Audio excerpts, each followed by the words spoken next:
Kwa hivyo Yesu alikuwa anajua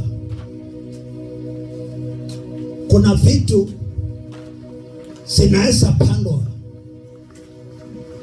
kuna pando zinaweza kuwa zinapandwa katika maisha ni mwako.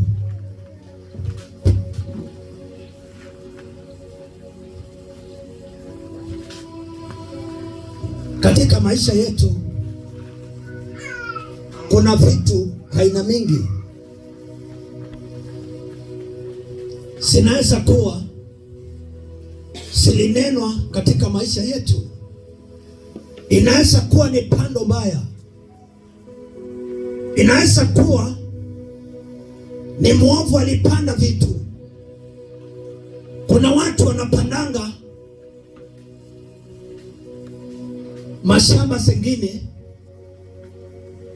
wanapanda mwembe katika shamba, na huyo mtu hanaama katika hiyo shamba, anaenda kuchenga kwingine.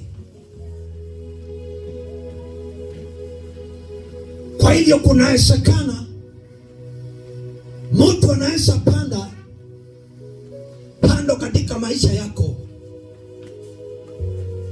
na hiyo pando iwe inasaa kila mwaka na ikose mtu wa kuing'oa. Kila siku inasaa matunda yake. Kunalingana ni pando ya aina gani iliyopandwa katika maisha, iliyoachiliwa katika maisha yako. Kuna roho inaweza achiliwa katika maisha yako ikuangaisha katika maisha yako yote. Kuna mambo inaweza achiliwa katika anga yako ikuangaishe, ikuharibie maisha.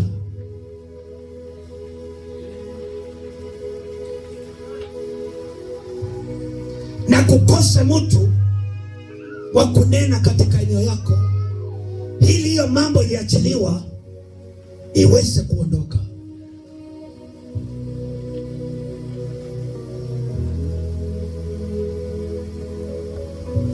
Ndio naonanga unaweza enda mahali katika kijiji ukute boma imejengwa na zile njengo za kitambo za nyasi, na hiyo hali ikalia hiyo boma maishani yao yote. Kukose mtu wa kubadilisha hiyo hali, na ni pando ilipandwa katika hiyo boma.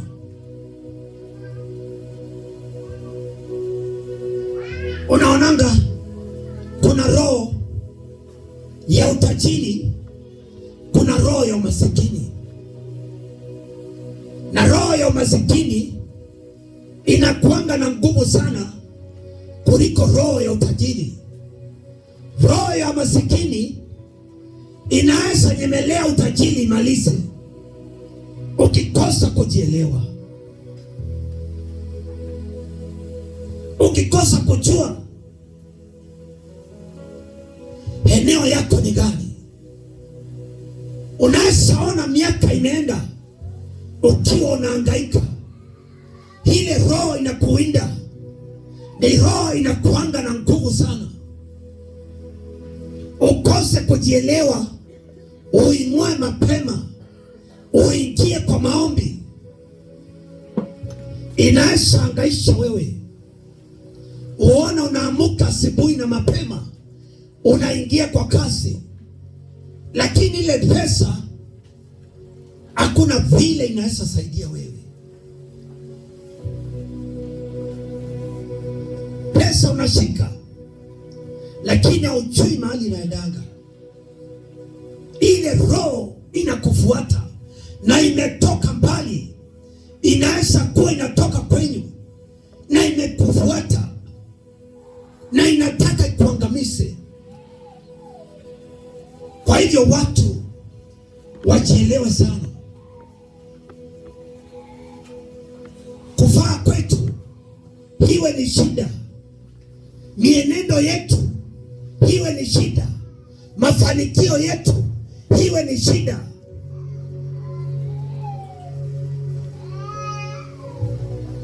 Kuna roho zinaachiliangwa katika anga, na ukikosa kujua hiyo roho huwa inaangamiza.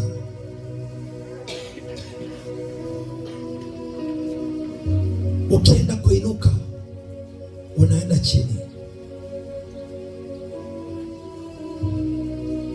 Tutaenda kujifunza jinsi ya pando jema,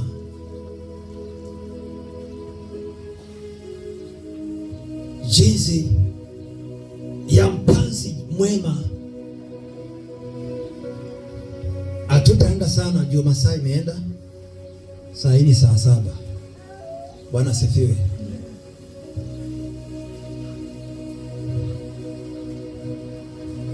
Tutaenda Mathayo 13 mstari wa kwanza.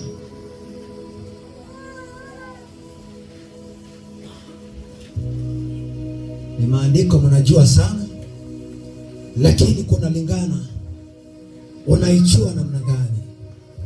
Isiwe ni wimbo, isiwe tu unaichua na unaisikianga. Je, unaichukulianga namna gani? Kwa maana wengi wetu tuko katika hiyo eneo hivyo. Unaona hivyo, wengi wetu wako hivyo. Wengi wetu ni mbegu ile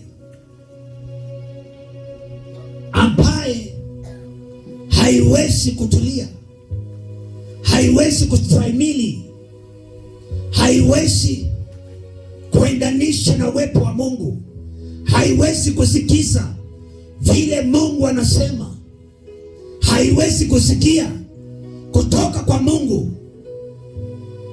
Ni mbegu ambaye huwa inafujika, ni mbegu ambaye inaweza kuwa haistahimili katika ile shamba imenona. Ni mbegu ambaye hainanga masikio, ni mbegu ambaye ni ya kuyumbayumba. Wengi wetu hawajielewi wao ni mbegu ya aina gani. Vile neno inapoingia katika maisha yako, vile neno inavyoachiliwa na watu wa Mungu, je, unaishukua namna gani? Je, itakuingia namna gani? Je, wewe ni mtu aina gani? Wewe ni mbegu ambaye ilianguka kwa mawe? Wewe ni mbegu ilianguka kwa miimba? Wewe ni mbegu iliokotwa na ndege ikaenda naso? Wewe ni mbegu ya aina gani? Tunataka tujue sisi ni akina nani. Anzia mstari wa kwanza. Mathayo 13 mstari wa kwanza. Siku hiyo hiyo Yesu akatoka nje ya nyumba, akaketi kando ya bahari. Pili, umati mkubwa mno wa watu ukakusanyika kumzunguka, hata ikabidi aingie katika chombo na kuketi humo. Hao watu wote wakawa wamesimama ukingoni wa bahari. Ndipo akawaambia mambo mengi kwa mifano, akisema, mpazi alitoka kwenda kupanda mbegu zake. Alipokuwa akitawanya mbegu, nyingine zilianguka kando ya njia, nao ndege wakaja na kuzila. Oh yes. Huyo ni Yesu, na alikuwa anaelewa vile umati wake huko, vile watu wake, vile walivyo katika mioyo yao. Yesu akatoka nje. Nadhani alikuwa kwa hema fulani, alikuwa kando ya ziwa.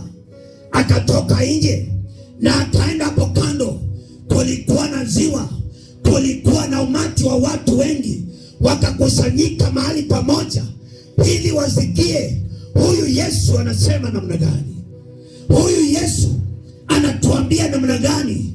Yesu akaenda akachukua chombo akapanda juu akaenda ng'ambo ile ingine, na katika hiyo eneo akasema kulikuwa na mpanzi mmoja, alikuwa na mbegu, alikuwa na chondo cha mbegu. Vile unachukuanga mbegu yako wakati wa mvua, unaenda shambani kupanda mbegu. Huyo mpanzi akachukua mbegu zake akazitupa, akaona mbegu zingine zimeanguka kando ya njia, akaona mbegu zingine zimeanguka katika miiba, na katika hizo mbegu kuna zingine ziliingia katika shamba, ziliingia katika ile shamba ilikuwa imenona.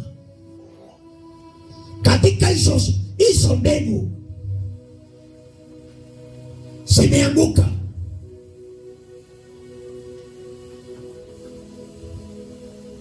zikaanguka katika barabarani.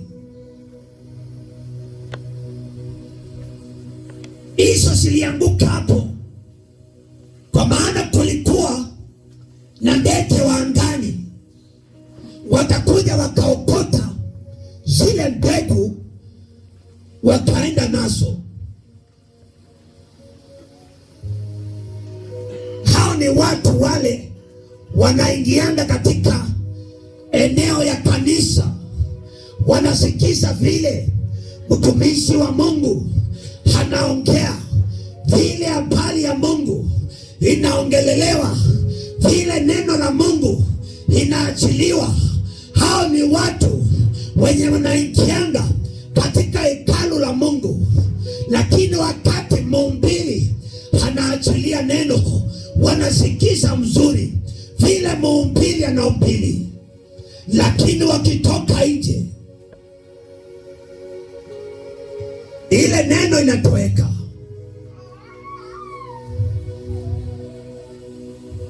Ile neno la Mungu vile imeachiliwa, amesikia mzuri, lakini kabla atoke hapa anaenda mambo zake.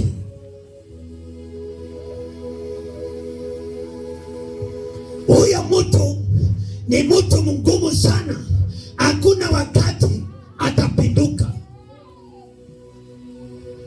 Kama ni mwizi atakuwa mwizi tu, anaingia hekaluni, akitoka katika hekalu anaenda kuiba.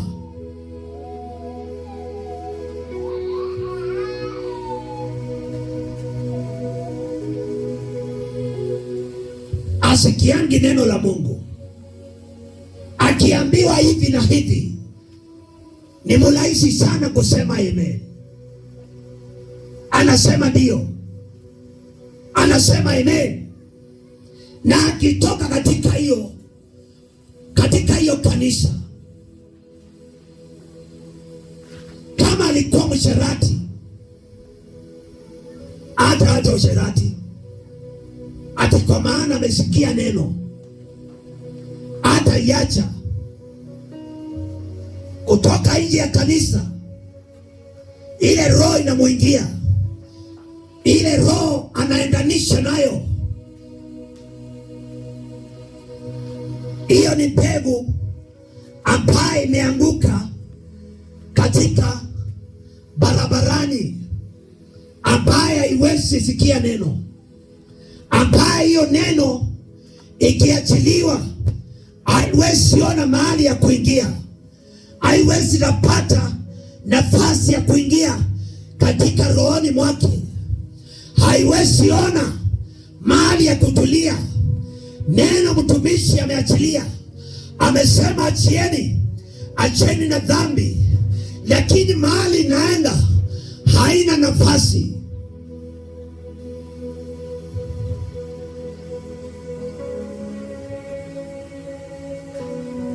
Ni vile unaonanga unaweza kuwa katika jamii yenyu mko wengi sana, baba yenyu alipanda mbegu haina mingi sana, na katika boma kuna mbegu haina mingi.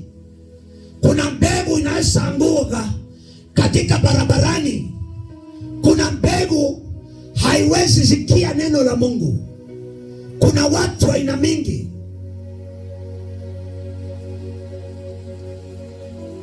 Baba anaweza saa mtu katika boma yake akuwe mwizi.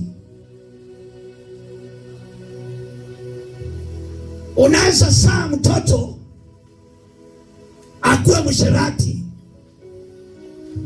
au anateka town. Unaweza kuwa na watoto ulishange hii mbegu ilitoka wapi? Mbegu ya kuanguka katika barabarani ambaye haiwezi sikia neno la Mungu. Mbegu ambaye inaweza soka iingie katika miimba, ikianza kukua ianze kusongwa na miimba, ikianza kukua inasongwa na miimba katika jamii.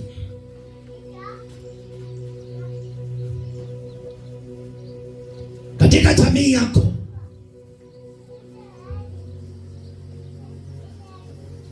unaweza kuwa na mbegu hapa inaweza ingia katika shamba nono, katika udongo mnono.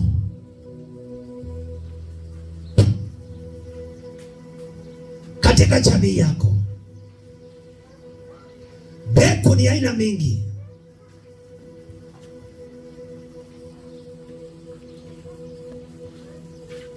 Hapo ndipo unachuanga hii mbegu na hii iko hivi na hivi.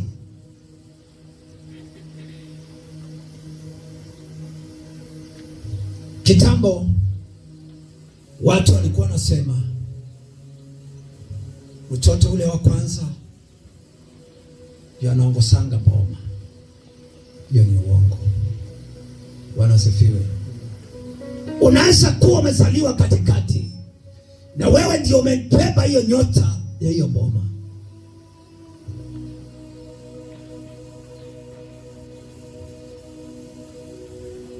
Boma hiyo ilikuwa msemo ya watu. Walikuwa wanafananisha watoto, wanasema huyu ndio wa kwanza, huyu ndio atamiliki, huyu ndio atatunza hii boma, huyu ndio ataelekesha boma yangu, huyu ndio atakuwa hivi. La hasha.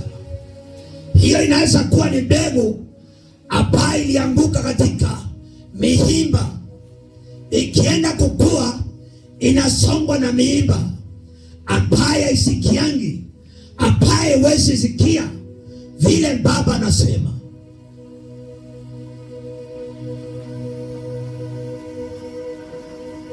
Unaweza kuwa kwenye mko wengi, mko na wasichana hapo katikati, lakini Mungu anachagua ailingani ni mwanaume ama ni msichana. Mungu anajichagulianga, anasema huyu wa katikati, huyu ndio kiongozi wa hii boma, huyu ndio mtetezi wa hii boma.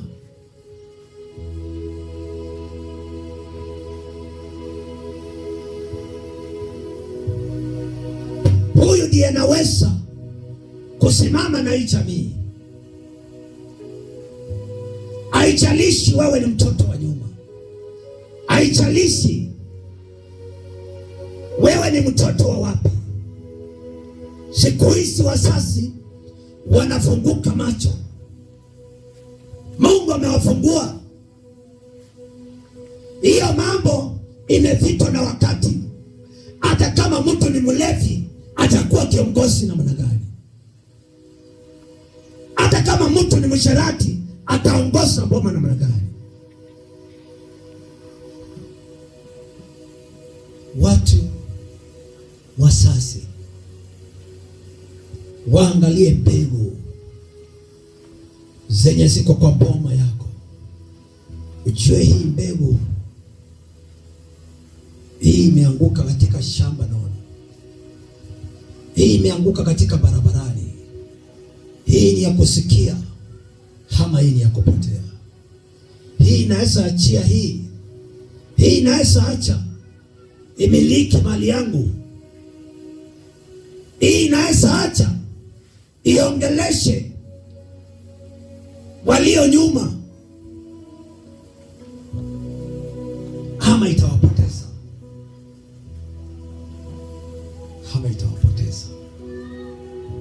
Ndio naonanga katika jamii kuna watu huwa Mungu anawachagua,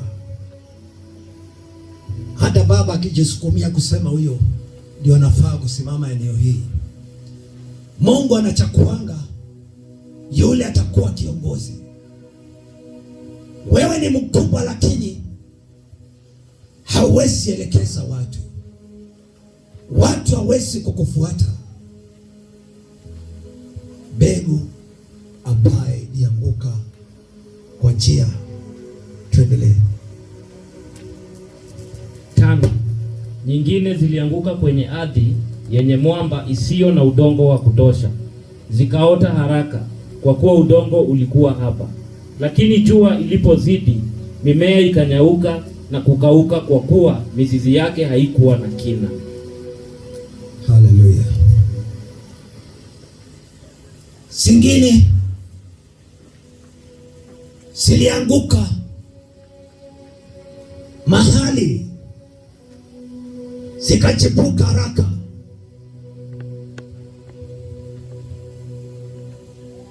Zikachipuka. Ni vile unaonanga, unaweza kuwa kwa huduma uone kweli hii mbegu iko sawa sawa. Hii mbegu kuna mahali itafika. Hii mbegu naonelea iko sawa. Naonelea hii mbegu kuna mahali inaenda. Lakini wakati jua itawaka, ile jua itaichoma na ipotelee mbali. Haleluya. Hiyo ni mbegu ambaye zinakuanga katika kanisani. Unaweza ona mtu ni muimbaji mkubwa, useme kweli huyu mtu anatumika na Mungu. Kweli huyu mtu nimepata mtu wa kuworship Mungu. Nimepata mtu wa maana. Wakati jua itaanza kuwaka, hapo ndio utajua hii ni mbegu ya aina gani. Hii ni mbegu ya aina gani. Tuendelee. 7.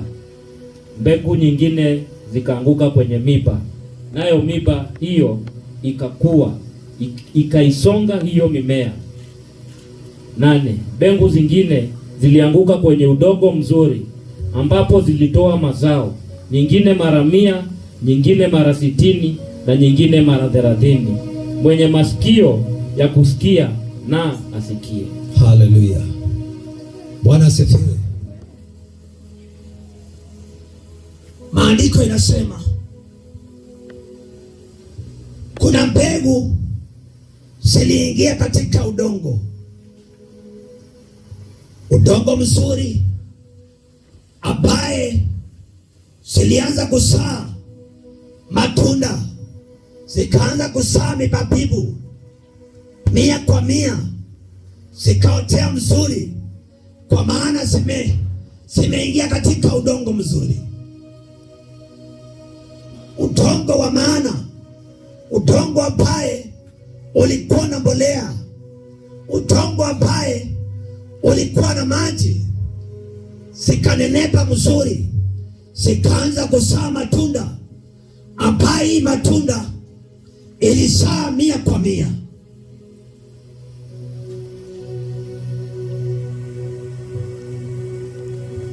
Wakati unapanda shamba na unaiweka mbolea, unaweka mahindi yako mbolea, unailimia mzuri, hiyo mmea ukianza kutoa mbegu, ukianza kukua, utakuwa ukiwa na nguvu, utakuwa ukiwa na mbolea mzuri, uanze kuzaa matunda ambaye ni ya kupendeza.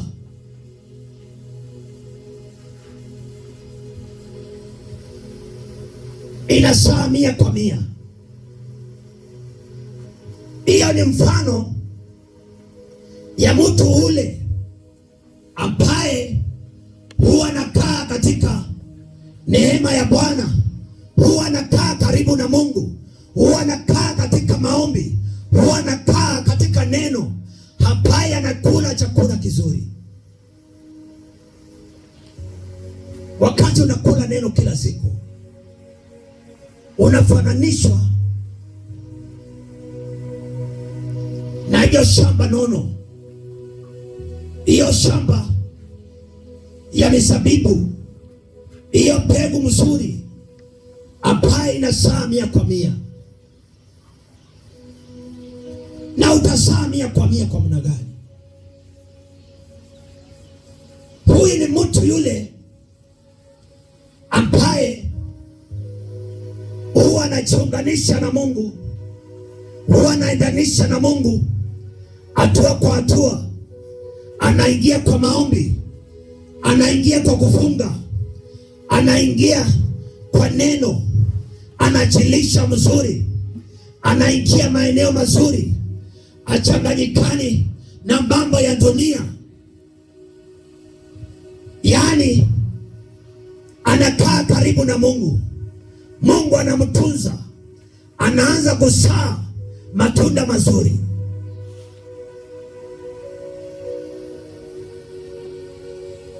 Watu wamekosa kuendanisha na Mungu juu ya kupenda mambo ya dunia sana. Unaweza penda mambo ya dunia sana, usahau na Mungu.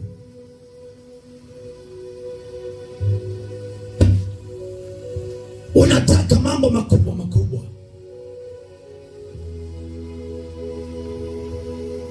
unasahau na kuingia katika neno.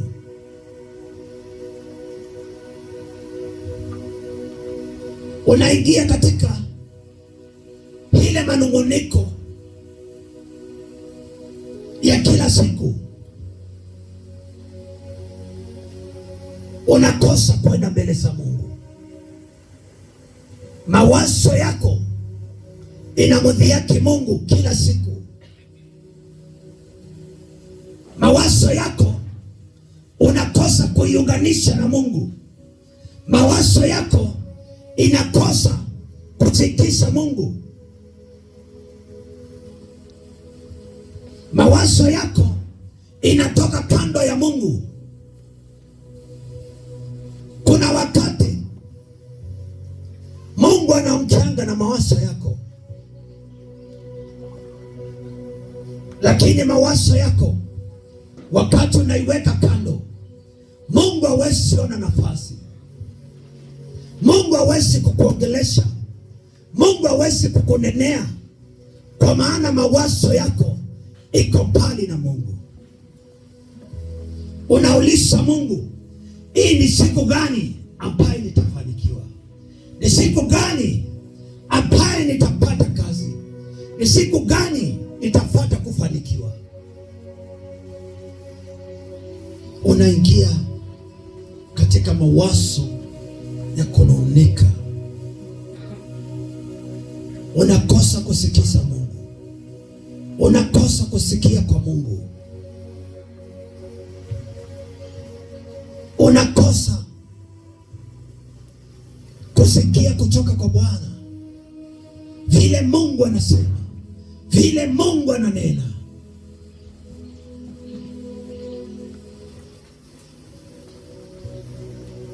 Ndiposa Mungu anasema huyo mpanzi alikuwa anaenda kupanda mbegu, lakini wakati wa kupanda mbegu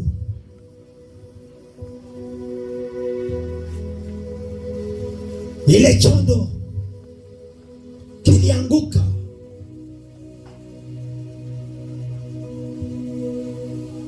Ile mbegu, maandiko inasema ingine ikaanguka kwa njia, ingine ikaanguka kwa miimba, ingine ikaanguka kwa shamba, ingine ikaanguka ikabebwa na ndege.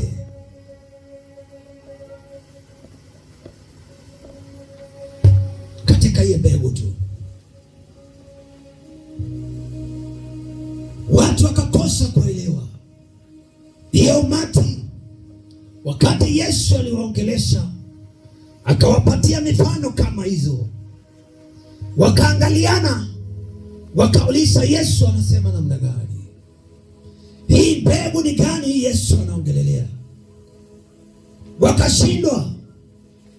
Vile hii mifano Yesu anatupatia,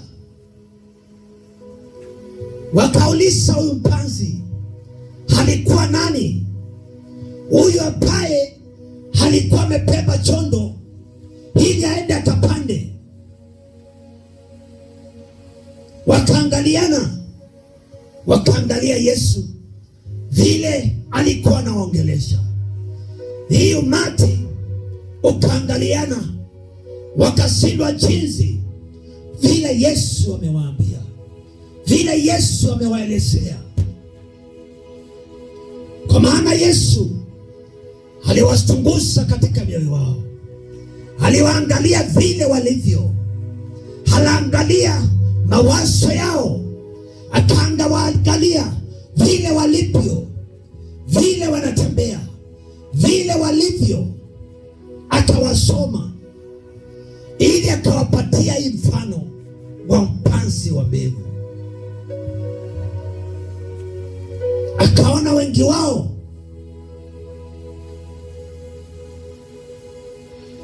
wako pamoja na yeye, lakini hawamsikizi, hawasikii vile anasema. Wanaendanisha na yeye, lakini vile anaongea hawasikii kamwe. Vile anawaambia hawasikii. Ndiposa Yesu akawakalisha chini, akaweka chombo chake kando ya ziwa ili awaongeleshe vile kulivyo, ili awafafanulie vile walivyo wao. Wakasemezana na wao, akawaambia, wengi wenu vile mulivyo, vile mnakuwa mulivyo, tunaendanisha pamoja na nyinyi, lakini hamunitambui kama mimi ni Yesu. Nimekuwa na nyinyi kila siku, lakini yale ninaongea hamuyashiki. Tumekula pamoja, lakini hamunitambui. Tumeenda pamoja safari moja, lakini mumesongwa na mambo ya dunia. Tumeendanisha na Yesu, lakini dunia imewavuta.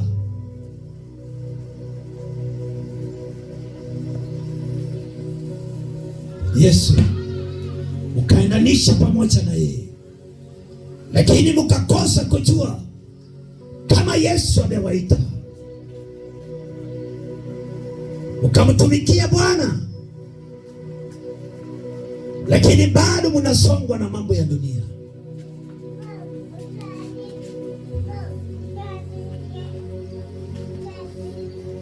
Ukajiitanisha na Mungu, lakini hamkusikiza vile anaongea. Hamukusikia vile Yesu anawaongelesha? Hamukusikia, bali mnasema mnaendanisha na yeye, bali mnasema nyinyi ni wa Yesu, lakini hamukusikia.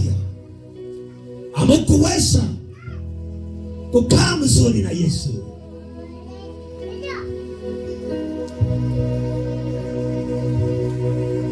Hamukuenda barabarani moja mkasahau, mkafika mahali mkakata tamaa, mkafika mahali mkashindwa ni mahali mnaenda, mkashindwa ni nani mnaendanisha na yeye, mkashindwa ni nani aliwaita, mkashindwa ni nani ambaye aliwaokoa. Yesu akawaambia, munifuate. Lakini ikafika mahali mkachoka na kumfuata Yesu. Ikafika mahali mkajiweka kando na Yesu, mkaanza kujipeleka nyinyi wenyewe, kwa maana mulishindwa, mulisongwa na mambo ya dunia, mulisongwa na miimba, mkashindwa kuendanisha na Yesu, mkakata tamaa, mkakata tamaa.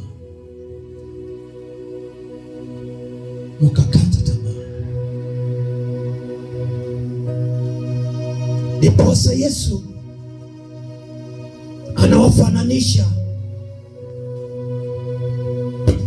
na mbegu yote ilianguka kando ya njia. Je, wewe ulianguka wapi? Wewe Yesu amekuweka eneo gani? Je, umeanguka kando ya njia, ama umeanguka katika miiba, ama umeanguka kwa ile udongo ambayo ulichipuka haraka, mwisho kiangazi wakati kilikuja ukatoweka?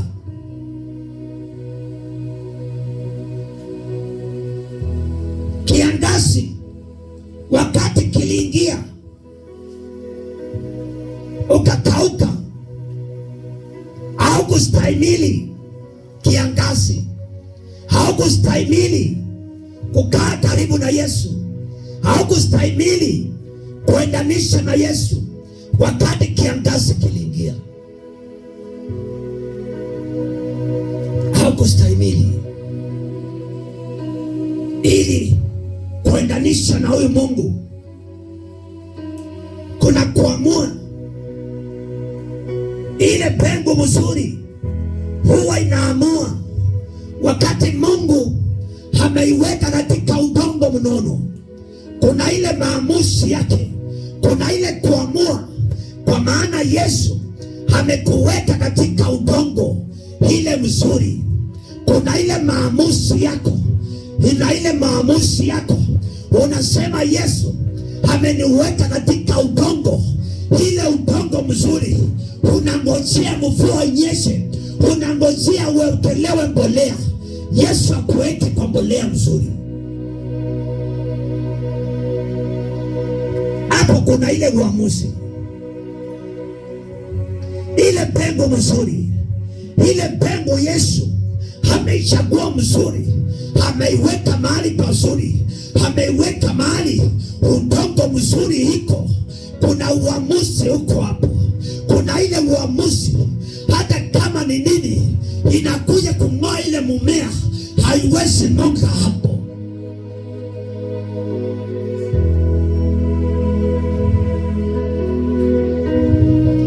Kuna ile kamunyama kanaendanga kung'oa ming'oa wakati umepanda mbegu. Iyo kamunyama huwa kanang'oa mbegu. Lakini kama mbegu yako umeiweka salama, ile mumea yako imemea mahali pazuri, hiyo mbegu haiwezi ng'oka, hiyo mbegu haiwezi ng'olewa.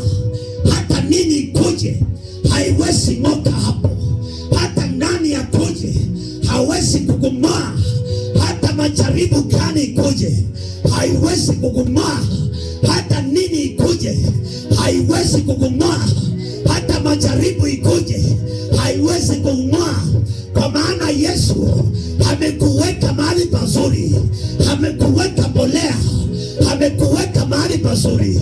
Hata njaa ikuje haiwezi tingisha wewe, kwa maana umesimama imara.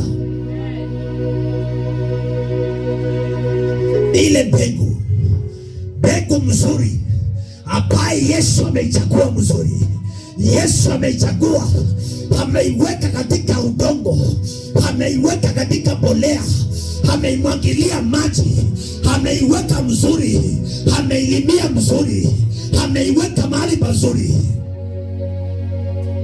Yesu anakufananisha na hiyo mbegu.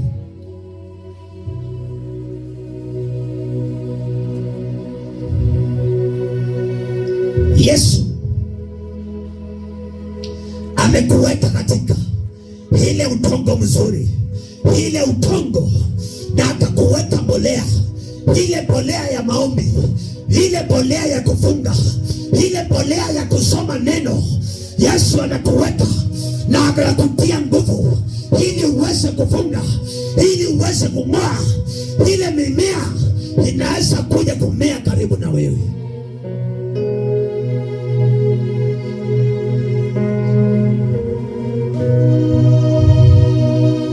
Wakati umepanda mbegu, unaonanga vitu zingine kama kwekwe zinaanza kumea katika ile mbegu. Unaenda unaing'oa, unang'oa kwekwe zote, unaweka kando, unang'oa hizo kwekwe, unasing'oa hizo miiba, ili ile mmea ichupuke na nguvu.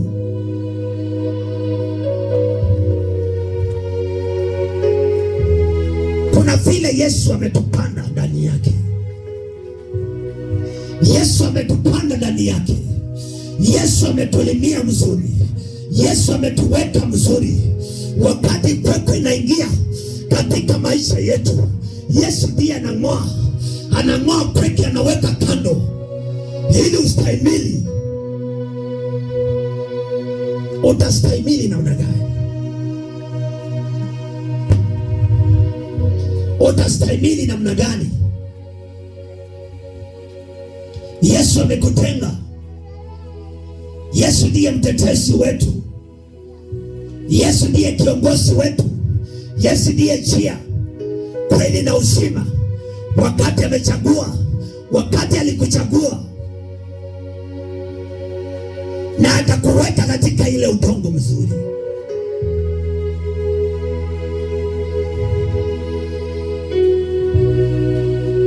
akakuweka katika udongo mzuri.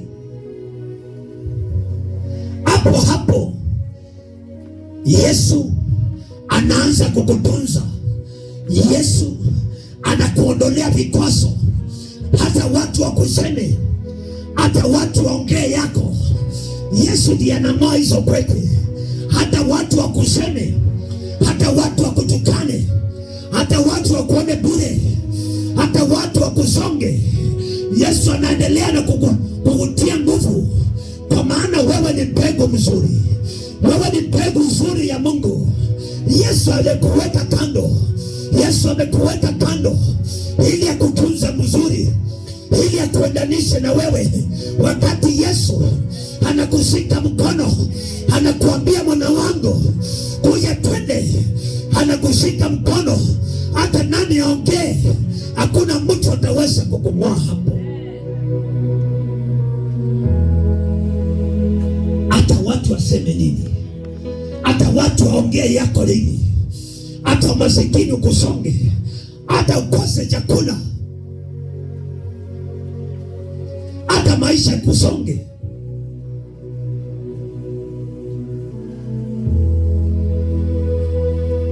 ukiwa na Yesu Ukiwa ya Yesu, ukiwa na huyu Mungu, mambo yote iko salama. Salama na Yesu, salama na Yesu. Unaambia Mungu, nataka kuwa salama. Mimi ni mbegu mzuri, mimi ni ile mbegu Yesu, mimi ni mbegu ile Yesu ulichagua. Mimi ni mbegu ambaye si ya kupotea, ambaye ni ya kuzaa mizabibu. Mimi ni mbegu mzuri ambaye iko na mbolea, ambaye Mungu unaweza kuitunza, ambaye Yesu unaitunza kila siku, kila saa. Unaambia Yesu, nitunze. Kuna kutunzwa na Yesu, kuna kukaa karibu na Yesu.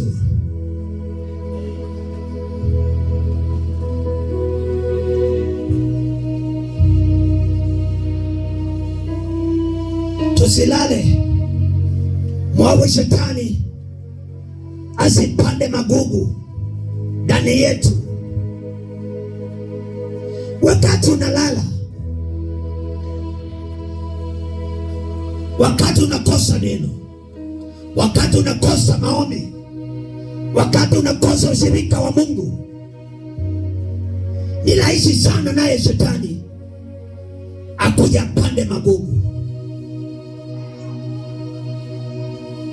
Maana ya kuingia katika tibu ya Bwana, kuingia katika maombi, kuingia katika uwepo wa Mungu,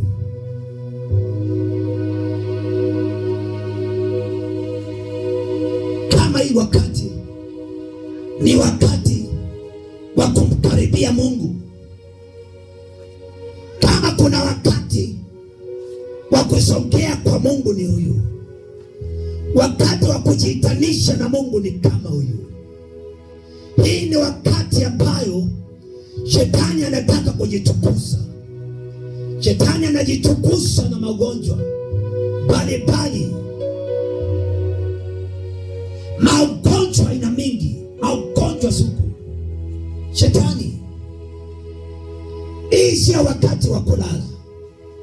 Hii ni wakati wa kuamuka, wa kuamuka kiroho na kuingia katika maombi, wa kuingia katika eneo ya Mungu, ya kusikiza Mungu anasema nini, ya kuongeleshana na Mungu, ya kulitia jina la Mungu, ya kupingana na huyu mwovu shetani, ya kupinga mambo ya shetani.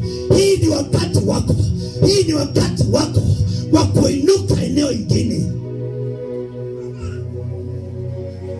Hii si wakati wa kuyumbayumba.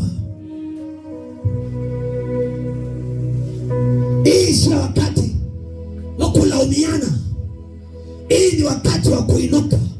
Kama ni jamii, muinuke nyinyi nyote, musimame na miguu nyinyi, musimame na miguu yenu, ili muweze kumtafuta Mungu, ili muweze kumtafuta Mungu.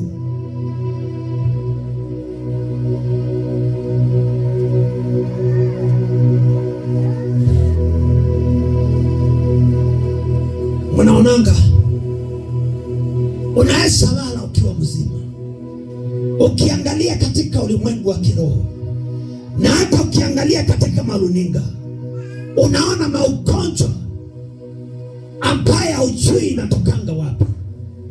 Huyo mtu alikuwa mzima, kesho yake amelazwa hospitali. Hii sio wakati wa mchezo. Hii ni wakati wa kuinuka kiroho. Hii ni wakati wa kujiunganisha na Mungu, ya kumkaribia Mungu, wa kuweka jamii yako karibu na Mungu, wa kuweka watoto wako wakfu kila siku, kila saa, kila siku, kila saa. Unaombea watoto wako, unaombea maisha yako, unaombea jamii yako.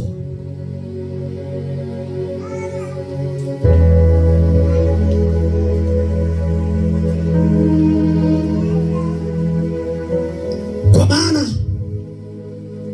hii ni wakati wa kuenda kiwango ingine. Hii sio kama wakati wa kitambo. Mambo ya msalaba imepitwa na wakati.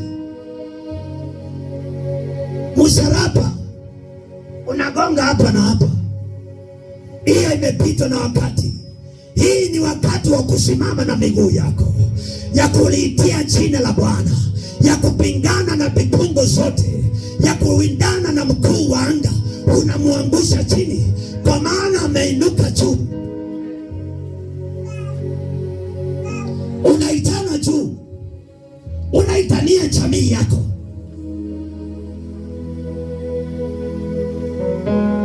Haleluya.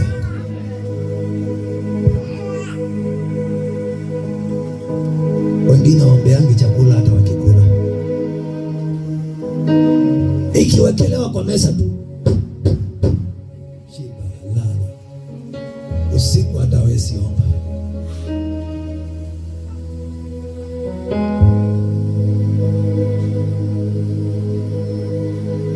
Chakula utaliitia jina la Mungu siku gani? Hii ni wakati wako wa kuongea na Mungu, wa kuongelesha Mungu, wa kufunikisha watoto wako kwa damu ya Yesu Kristo, wa kusema nataka nyinyi watoto mkue hivi na hivi na hivi, nataka niwaombie maisha yenu. Ukimpea chakula hata kama ni mdogo, unamwongelesha, na wewe nataka uwe hivi na hivi. Hizi roho za makuka unasifunja the name of Jesus, kwa maana huwa zinafuata watu. Hiyo roho huwa inafuata kisasi kwenda ile ingine, na ukikosa maombi, ukikosa kujua wewe ni nani, ukikosa kujua wewe umeitiwa nini, hata kama ni ndoa inaisha. Kwa maana hiyo roho huwa inafuata, inaangalia mafanikio yako mahali iko, inaangalia matumaini yako mahali iko. Kama iko kwa Bwana, inagonga Bwana, inaleta utengano, inataka uachwe bila Bwana. Kwa maana kukaa, kuna kitu aliongea, kuna vitu aliachilia katika anga, kuna vitu aliachilia, na huwa zinakuwinda kila siku. We kula kidheri kila siku, bomoa tu, kosa kufunga, uningojee. Haleluya, ningojee tu wewe.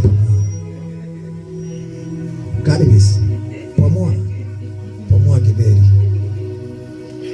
Hii ni wakati wako wa kusimama na miguu yako. Uwaulize, nyinyi ni akina nani? Nyinyi mulisimama wapi? Nyinyi muliongea na nani? Nani aliwapea ruhusa? Nani aliwapea ruhusa katika jamii yangu? Wewe mchawi ulitoka wapi? Wewe mchawi, nani alikutuma katika maeneo yako?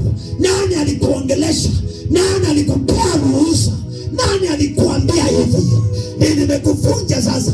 Kuanzia leo, hiyo maeneo yako nimeikalia sasa. Hiyo minyororo yako nimeivunja sasa.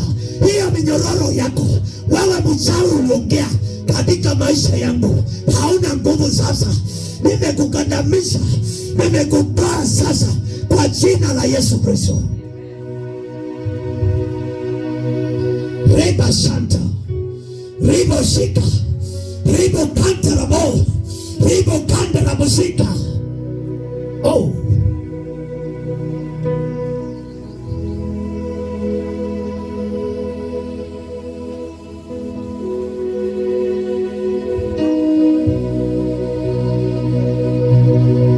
hii mbegu ni nani alipanda? Hii mbegu ilitoka wapi katika maisha yangu? Hii mbegu ya umasikini nani alipanda? Nani aliweka katika hii shamba yangu? Hii mbegu nani alipanda katika maisha yangu? Hii maisha ya nyuma, nani alipanda hii mbegu?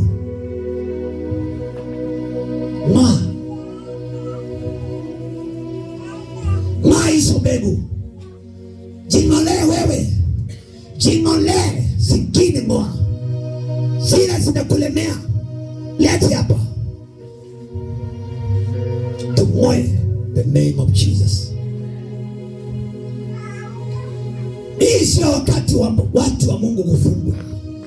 Watu wa Mungu wasifungwe. Watu wa Mungu wawekwe huru. Watu wa Mungu waachiliwe. Watu wa Mungu waachiliwe. Watu wa Mungu wafanikiwe. Watu wa Mungu wafanikiwe kwa jina la Yesu. Watu wa Mungu wafanikiwe in the name of Jesus. Kwa jina la Yesu. Kwa jina la Yesu. Watu wa Mungu wakombolewe na Mungu. Watu wa Mungu wafanikiwe na Mungu in the name of Jesus.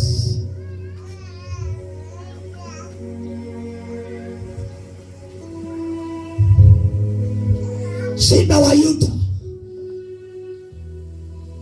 Simba wa Yuda, wacha ngurume kwako, wacha ngurume uko kwako, katika hiyo nyumba yako. Simba wa Yuda aonekane. Simba wa Yuda haonekane katika jamii yako. Simba wa Yuda ngurume, angurume simba wa Yuda, angurume simba wa Yuda katika maeneo yako, katika watoto wako. Simba wa Yuda ngurume.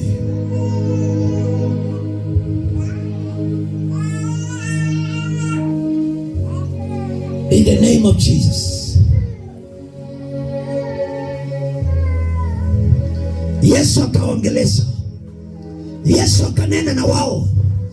Yesu akaongea na wao, kwa maana alikuwa anajua, alikuwa anajua vile walivyo, alikuwa anawaelewa, alikuwa anawaelewa mzuri hao watu vile walivyo. Hao watu wanipendi, hao watu wanisikizangi.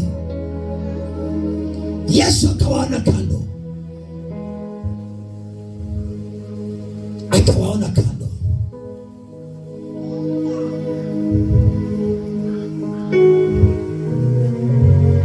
akawauliza maswali, kwa maana hawakuwa wanamjua mzuri, hawakuwa wanamuelewa mzuri. Ndiposa walikuwa wanasemezana, wanaulizana, huyu ni nani? Huyu ni nani huyu? Hawakuwa wanamuelewa. Lakini sisi tumemjua Yesu. Sisi tumemuelewa Yesu. Yeye ni simba wa Yuda. Yeye ni simba wa Yuda. Hakiguruma tu, hakiguruma tu, hakiguruma katika maisha yetu, lazima itabadilika. Itabadilika.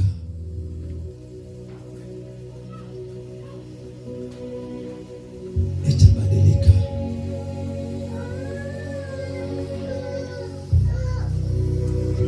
Yesu, mzee moja alikuwa na mali sana, alikuwa na vitu mingi, na katika hizo vitu mingi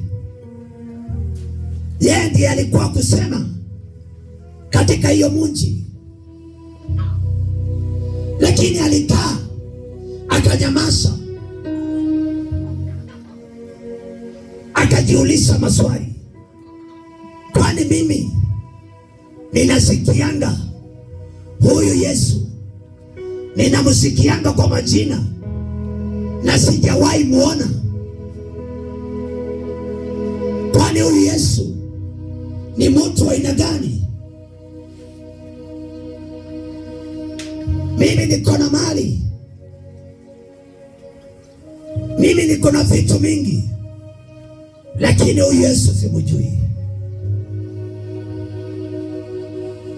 Huyo mzee asubuhi njema, asubuhi moja akaamuka,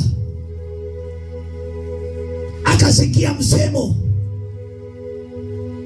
huyo Yesu atakuja, huyo Yesu atakuja huku, huyo Yesu atapitia hapa, huyo Yesu mwana wa Mungu, kwa maana namsikianga, ninataka kujua yeye ni mtu wa aina gani, kwa maana kila kitu niko nacho. Kama ni mali niko nayo, kama ni manyumba niko nazo, kama ni mang'ombe niko nayo, kama ni mwizi mimi ni mwizi. Na alikuwa na jina kubwa katika hiyo eneo.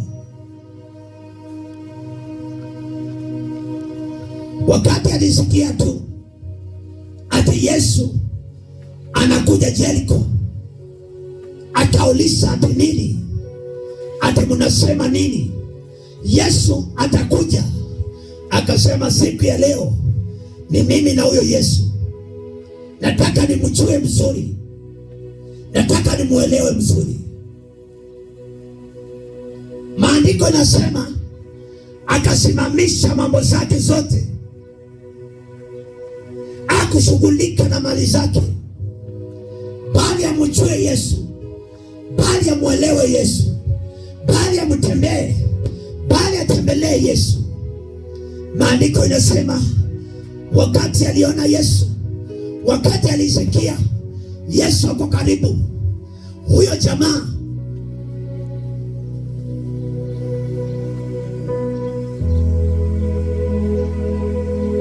alikuwa anatoshana na mtua. Haleluya, alikuwa mpupa. Akasema, je, kwa maana mimi nataka kumjua huyu Yesu na mimi ni mpupi, je, nitamuona namna gani? Kwa maana Yesu alikuwa na umati mkubwa, alikuwa anafuatana na watu wengi. Yesu alikuwa na pendo sana, vile tunampenda, vile tunataka tu kuendanisha na yeye, vile tunataka kuendanisha na Yesu hatua kwa hatua.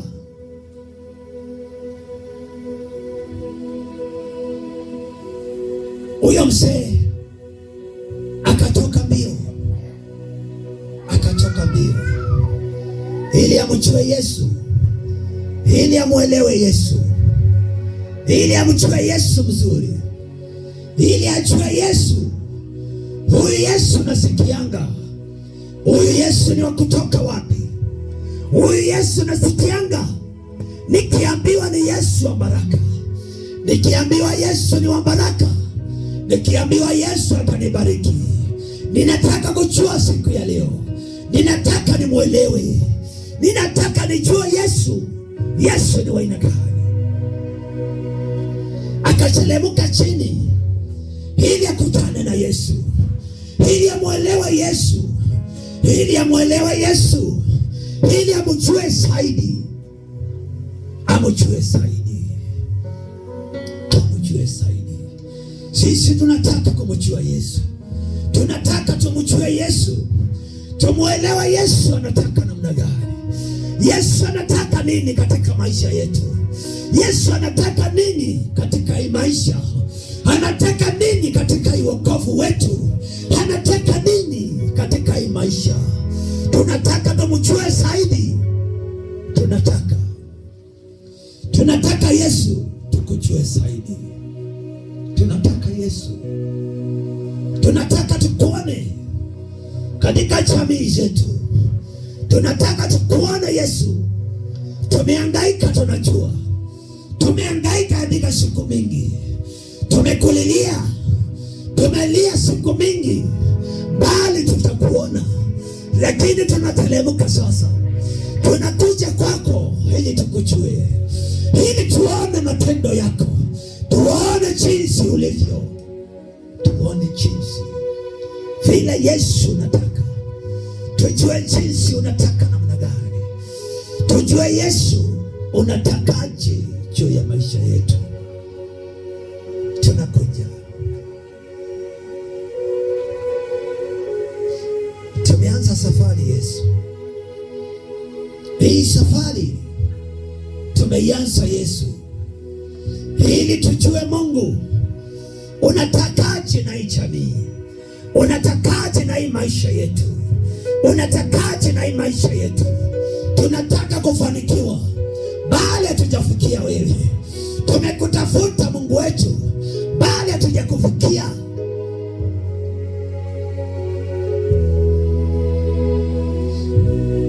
Tunakuja kwako, tunakuja Yesu, tunakuja kwako Yesu. Tunateremka sasa ili tupatane na wewe. Tunateremka Yesu ili tupatane na wewe.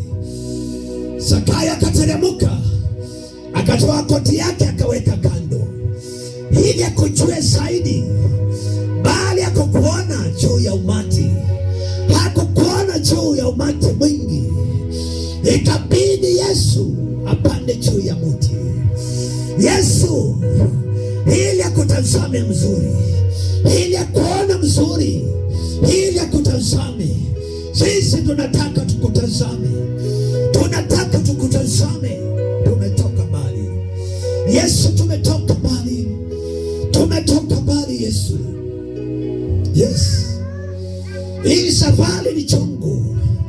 Hii safari tulianza na wewe Yesu.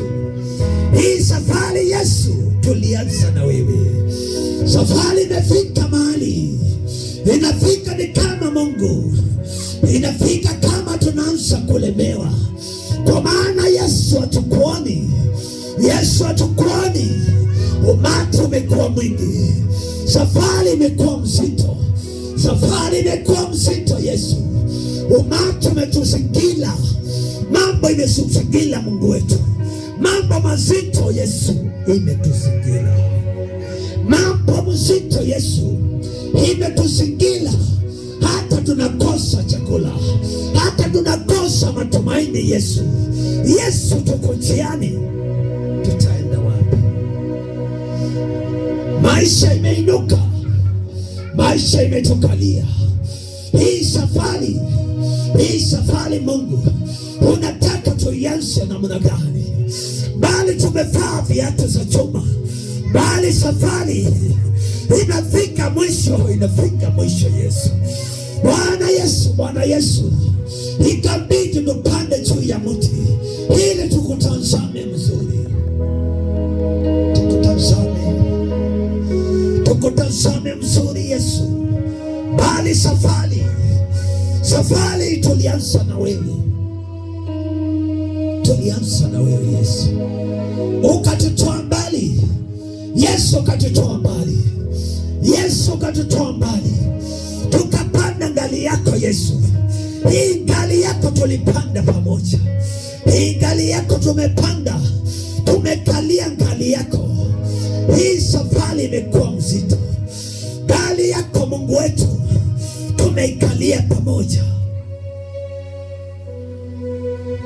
tumeikalia Yesu. Wewe ndiye dereva ya maisha yetu, dereva ya maisha yetu, dereva wa maisha yetu, dereva ya maisha yetu Mungu.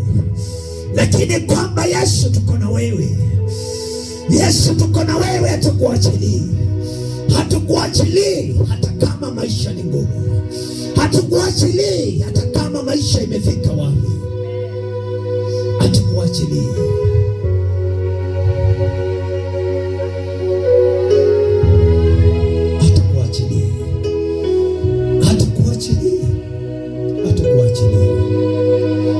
Imefika mahali watu wanavunjika moyo, vile safari imekuwa mzito, matumaini inafika mwisho Yesu. Tumekutumaini siku mingi, tumekungojea siku mingi Yesu, bali Yesu tunakufuata tu, tunakufuata Yesu, tunakufuata Yesu. Yesu, ukatuchakua kama mbegu mzuri, ukatupanda katika shamba mzuri. Hii shamba mzuri Yesu, ukatupanda kama mbegu mzuri na ukatuweka mbolea, bali tunaendelea na kukua mzuri. Lakini jua inataka kutumaliza. Hii jua imekuwa joto sana, tumekosa maji, tumekosa maji, tumekosa maji. Yesu, Yesu, tunyweshe maji yako, maji ya uzima. Yesu, tunatamani maji yako, tunatamani maji yako. Yesu, tunatamani maji, tunatamani utunyweshe hiyo maji ili tuweze kukua mzuri, kwa maana jua imekuwa moto sana. Jua inataka kutuangamiza. Hii jua inataka kutuangamiza, inataka kutuangamiza. Oh Yesu, mwana wa Mungu, Yesu, mwana wa Mungu, Yesu, mwana wa Mungu, tunatamani maji yako, tunatamani maji yako, tunatamani maji yako Mungu. Oh Yesu, oh Yesu, hii safari Mungu hatuwezi bila wewe. Mungu hatuwezi kamwe, hatutaweza, hatutaweza, hatutaweza Yesu, bali Yesu tunakungoja, tunakungojea siku kwenda ile ingine, tunakungojea siku kwenda ile ingine. Tumelia siku mingi Yesu, tumelia, tumelia Yesu, tumetazama kutoka kwako, tumekutazamia ili Mungu, ili Yesu, ili Yesu, ili Yesu, ili Yesu wese Mungu, ili Yesu wese Mungu kuendanisha pamoja nasi. Tunaomba Yesu, tushike mkono, tushike mkono, tushike mkono, tushike mkono Yesu. Bila wewe hatuwezi kamwe, bila wewe Mungu tunaweza kuvunjika moyo. Hii safari Yesu, bila wewe Mungu Yesu inawe sasa kufika mwisho. Bila wewe Yesu, hii safari Yesu inaweza kufika mwisho. Majaribu imekuwa mingi katika maisha yetu. Oh, glory to Jesus, glory to Jesus.